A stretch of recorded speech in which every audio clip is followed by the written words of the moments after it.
Cours extrait de Physique-Chimie première spécialité aux éditions Le Livre Scolaire sur les ondes mécaniques progressives. Alors on parle d'ondes mécaniques pour dire que ce sont des objets qui sont décrits par une vitesse, une masse qui se déplacent. Mais par contre, c'est un déplacement, c'est une perturbation, c'est-à-dire un bouleversement, modification d'un équilibre ou d'une situation, par exemple les molécules d'une vague ou les molécules d'une corde. S'il y a une perturbation quelque part, eh bien cette perturbation va se propager.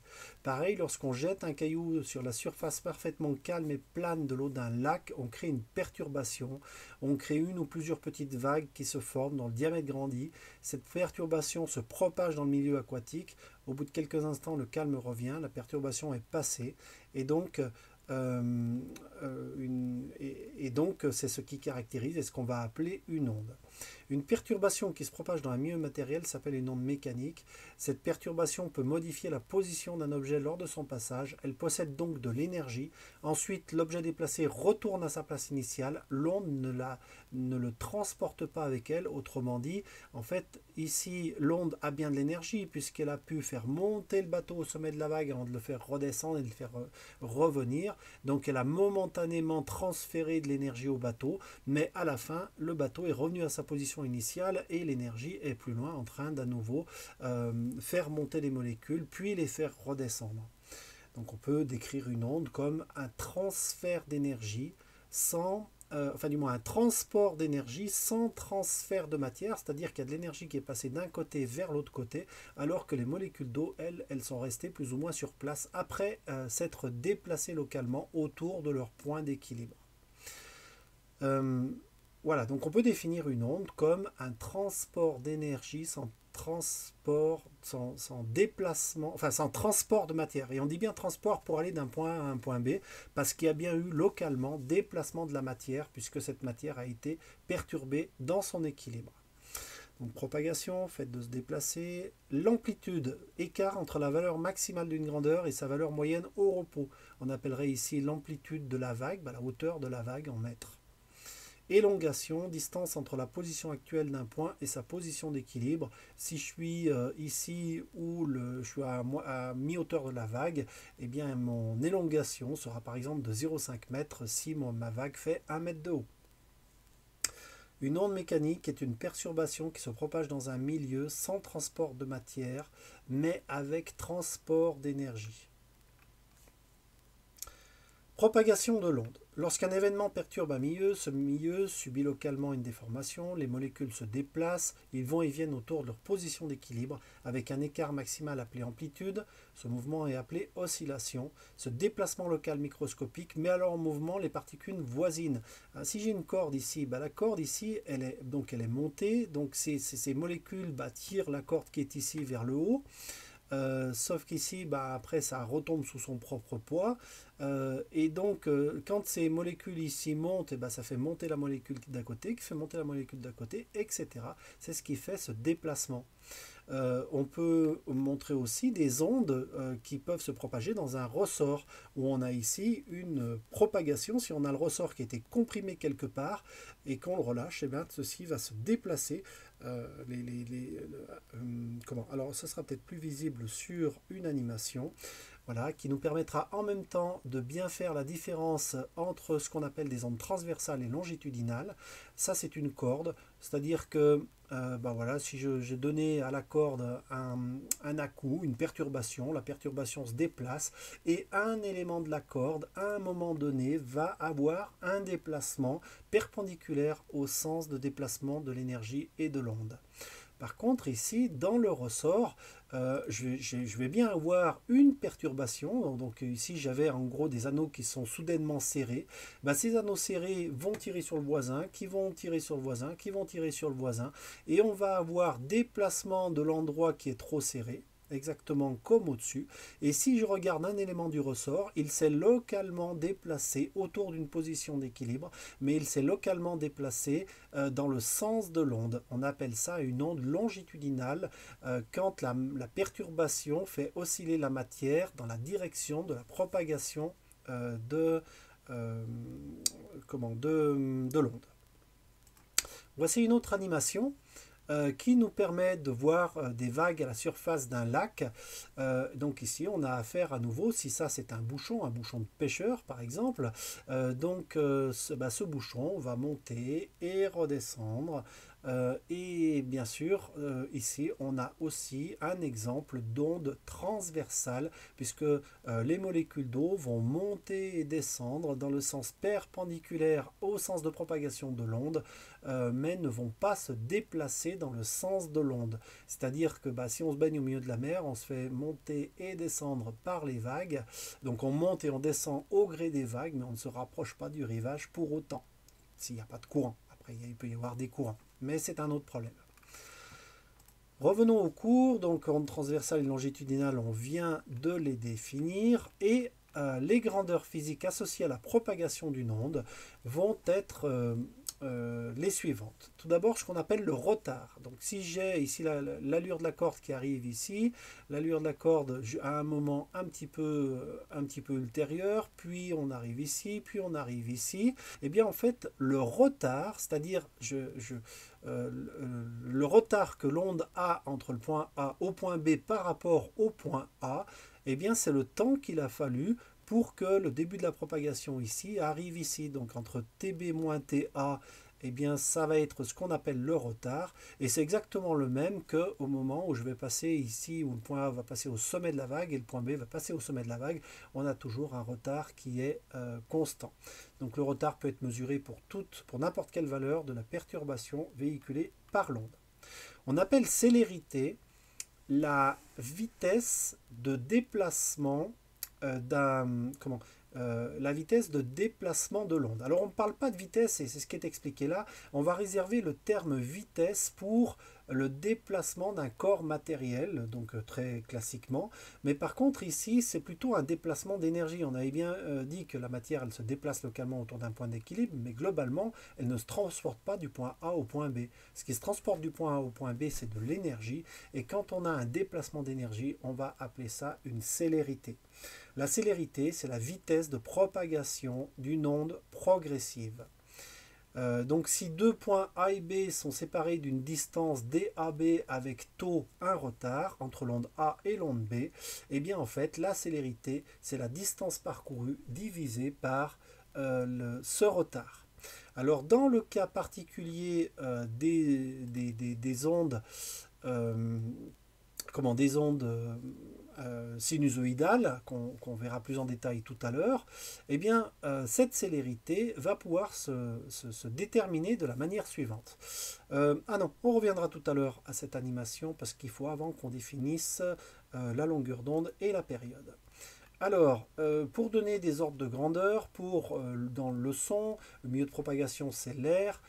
Dans l'air, le son se déplace à environ 340 mètres par seconde, c'est une valeur qu'il est bien de connaître.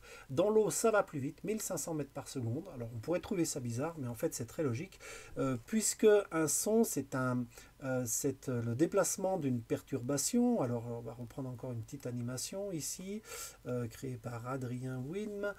Donc ici on montrerait un son qui se déplace, alors pas tellement dans l'air, parce que ces petits points, s'ils montrent des atomes ou des molécules, eh bien comme c'est pas agité et que c'est beaucoup trop ordonné, ça serait plutôt dans un cristal. Donc dans un métal, le son se propage. C'est d'ailleurs comme ça qu'on voit dans les films où les fameux Indiens entendent arriver le train depuis très très loin, puisque le son dû au mouvement du train se propage dans les rails à une très très grande vitesse. Alors si je donne une impulsion, en fait les molécules, les atomes vont se serrer, mais donc du coup ils vont serrer le voisin, qui vont serrer le voisin, qui vont serrer le voisin, et donc on a comme ceci la propagation d'une onde sonore plane parce que le front d'onde, la vague ici, est un plan. Habituellement, on peut aussi définir des ondes qui sont concentriques, comme par exemple d'un caillou qu'on jette dans l'eau. Alors si je fais une onde sinusoïdale, c'est-à-dire que si je fais varier ici la membrane du haut-parleur avec un mouvement sinusoïdal, on voit qu'on va avoir finalement une vibration qui se transmet, où on a des ondes serrées, des ondes desserrées. Ça nous rappelle le ressort de tout à l'heure. En fait, l'air se comporte comme un ressort qui peut être localement comprimé ou décomprimé, et l'onde sonore, c'est ça. Alors dans l'air, ça serait à peu près la même chose, sauf que chacun des points noirs ne serait pas à une position fixe par rapport à ses voisins. Il y aurait en plus l'agitation caractéristique des gaz. Alors pourquoi dans un solide ou dans un liquide ça va beaucoup plus vite que dans l'air? Tout simplement, dans un solide, les atomes ils se touchent, donc dès qu'il y en a un qui bouge, ça fait bouger très très rapidement le voisin, qui fait bouger le voisin, qui fait bouger le voisin.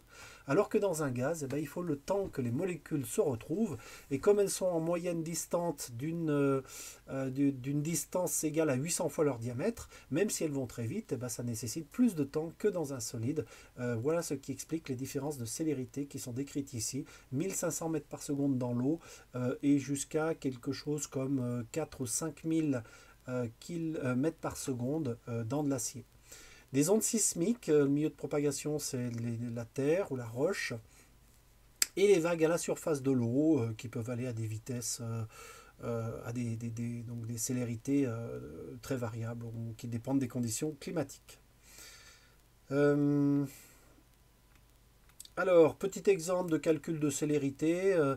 Je lance une pierre et elle tombe à une distance de 9,3 mètres de la rive. Je calculer le retard de l'onde créé à la surface de l'eau quand elle arrive sur le rivage. Si la célérité est de 5 mètres, c'est juste une histoire de calcul de vitesse, distance, temps appliquée au cas ici du déplacement d'une onde. Les ondes mécaniques périodiques. Alors, c'est ce qu'on a commencé à voir tout à l'heure avec l'animation.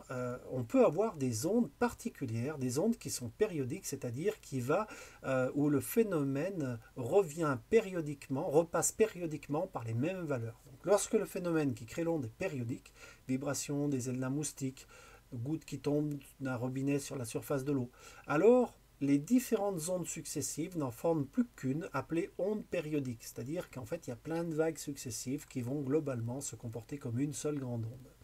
Une onde périodique apparaît quand la perturbation se répète identique à elle-même sur un intervalle de temps régulier appelé période. Visuellement, un motif se répète. Alors c'est exactement ce qu'on a vu avec l'animation du son ici. Si je fais un arrêt sur image, je vois ici que j'ai des zones comprimées, une autre zone comprimée ici. J'aurai ici ce que j'appelle la longueur d'onde. Si maintenant je mets des micros, voilà, et donc je peux localement mesurer une surpression, dépression, surpression, dépression. Si je me mets là et que je regarde le temps qui passe entre une surpression et une autre surpression, c'est ce que je vais appeler la période. Donc le mouvement est périodique, on a une périodicité temporelle, c'est-à-dire que si je me mets à un endroit, je vois les valeurs qui prennent périodiquement, qui repassent périodiquement par les mêmes valeurs. Mais j'ai également une périodicité spatiale que je vois si je fais un arrêt sur image, où je vois que tout au long de l'espace, je vais passer périodiquement par des zones de compression, dépression. Ça sera peut-être plus simple à comprendre sur cette animation. Ici, on a cette fois-ci une onde transversale. Donc, on a les vagues qui se déplacent à la surface de l'eau. Et on voit ici, si je fais un arrêt sur image, que si je veux ici remettre ce point à la même hauteur que celui-ci, j'ai défini ce que cette animation appelle lambda, animation qu'on doit à Monsieur Le Battu, qui est très très bien. Et donc ici on a une longueur d'onde, ici on en a deux, on passe à 2 longueurs d'onde, 3 longueurs d'onde, etc., etc. Si je prends mon point, si je prends mon repère ici, en fait je retrouverai une longueur d'onde ici, 2 longueurs d'onde ici. Ça c'est ce qu'on appelle la périodicité spatiale. Par contre, maintenant, si je mets mon flotteur quelque part ici ou ici, et donc que je regarde, que je trace l'évolution de la position du flotteur au cours du temps, je vais avoir des courbes de ce type-là. Alors là, attention, ce n'est pas la forme des vagues quand j'ai pris une photo, c'est simplement la position du bouchon vert au cours du temps, qui monte et qui descend. Et on voit que ça peut être perturbant parce qu'en fait, j'ai l'impression d'avoir dessiné les vagues. Mais il ne faut pas confondre, ça c'est une périodicité dans le temps, alors que ça c'est une périodicité dans l'espace. Et bien sûr, les deux sont liés. Ils sont liés par la longueur d'onde. Sont liés par la célérité, pardon, parce que si je me mets ici à une longueur d'onde, pile, Eh ben, je vois qu'ils sont synchrones, hein. Mes deux ont un mouvement qui est parfaitement... comment ils sont en haut en même temps, en bas en même temps. Et donc, si je regarde l'onde et que je lance un top chrono quand elle passe en haut, par exemple, top, top, eh bien, au bout d'une période, au moment où elle remonte ici, elle a avancé jusque-là. Autrement dit, elle a fait une longueur d'onde pendant une période. Donc, la célérité, ça va être la longueur d'onde divisée par la période. Et ici, cette formule est présentée sous cette forme, mais on peut plutôt dire que la célérité, alors ici il parle d'une vitesse, mais si on veut rester cohérent, tout à l'heure on a parlé de célérité. Donc la célérité, bah, c'est une vitesse, ça se mesure en mètres par seconde. Et bien c'est la longueur d'onde divisée par la période, longueur d'onde en mètres, divisé par la période en secondes. Et comme 1 sur t c'est f, hein, on sait que la fréquence en hertz c'est 1 sur t, et eh bien cette formule peut aussi écrire c égale lambda fois f pour la fréquence. Et on trouve on trouve parfois cette formule quand on veut calculer la longueur d'onde. La longueur d'onde c'est du coup c sur f, c en mètres par seconde, f en hertz, c'est-à-dire en seconde moins 1. Seconde moins 1 divisé par seconde moins 1, ça se simplifie, il nous reste des mètres. C'est l'unité de la longueur d'onde.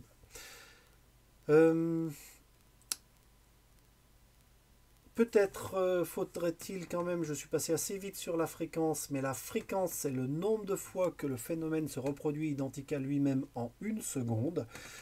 Et comme donc en fait on peut faire pour calculer la fréquence, en gros c'est le nombre de variations qu'on a eu chaque seconde. Si j'ai une période t dans laquelle j'ai eu une variation, eh bien, la fréquence f, c'est le nombre de variations par seconde. Donc pour une seconde ici, j'ai mon produit en croix qui dit que 1 égale t fois f ou que f égale 1 sur t. Donc t, c'est la durée du phénomène. Et donc en une seconde, je vais pouvoir caser 1 sur t phénomène. Et ça, c'est la fréquence en hertz. Alors au lieu de hertz, on pourrait écrire seconde moins 1, puisque la période, ce sont des secondes, et qu'ici le 1 n'a pas d'unité. Il est utile parfois de se rappeler que le hertz, c'est des secondes moins 1, quand on manipule ces formules pour obtenir pour faire des calculs de longueur d'onde et de célérité. Alors ces ondes sinusoïdales peuvent paraître un peu artificielles parce qu'il n'y a pas grand-chose qui a exactement cette forme parfaite. Mais en fait, elles vont être très très très utiles pour la suite de la physique. Et d'ailleurs, on ne saurait pas faire de physique sans ces ondes sinusoïdales. Parce que vous verrez plus tard que, eh bien, en fait, n'importe quel signal périodique, comme par exemple celui-ci, peut se calculer et s'identifier à des sinusoïdes qui se superposent. Plusieurs sinusoïdes superposés vont pouvoir faire à peu près tout ce qu'on veut. Donc étudier les sinusoïdes, c'est particulièrement intéressant parce qu'en gros, c'est la brique élémentaire. Quand on ajoute des sinusoïdes entre elles, on va pouvoir faire toutes sortes d'ondes très variées, très, très différentes. Voilà donc pourquoi vous entendrez beaucoup parler de ces ondes sinusoïdales dans vos études. C'est pour préparer des choses plus complexes mais beaucoup plus riches qui vont arriver ultérieurement.